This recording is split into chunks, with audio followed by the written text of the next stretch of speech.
multivariate reasoning. Now, this is not technically, if you were to read a logic textbook, it's technically not a logical fallacy, but it actually combines several different logical fallacies. But we're going to call it a fallacy here for understanding terms and help you understand exactly what this is, because many of you have used this, probably unknowing, and you definitely have people use it against you. You'll see this on the news and on the internet all the time. So notice if you catch it now that I'm going to explain it.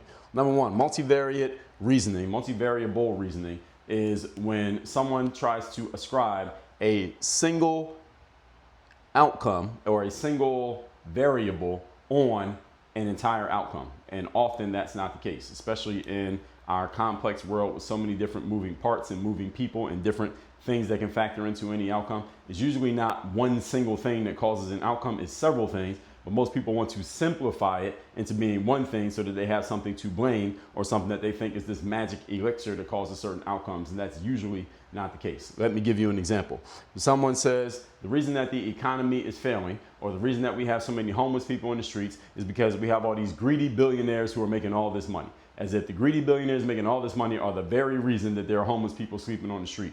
That is what we call multivariable reasoning, or it's a fallacy of multivariable reasoning because you're trying to reduce it down to a single variable when there's actually many variables that lead to a person sleeping in the street, the least of which probably is a billionaire making a whole bunch of money. So how do you defend against that when someone tries to use this logical fallacy or this form of a logical fallacy against you? Is a couple different ways. Number one, you can expose it. You can say, hey, there are homeless people in the street, and yes, there are billionaires, but you may be conflating causation and correlation. We know that there are probably a whole lot of things that led to that man sleeping on the street tonight that have nothing to do with the billionaire, or at least a bunch of other things, including the billionaire, besides just that one thing. That's one way you can expose. Number two is mention other variables. Hey, what about the fact that this guy's a drug addict? What about the fact that this guy ran away from home when he was 12 years old? What about the fact that this guy spent 12 years in jail? Do any of those have anything to do with the fact that he's homeless right now? They probably do. Is not just this one thing. There are multiple variables that led to this outcome. Another thing you can do is you can reverse it.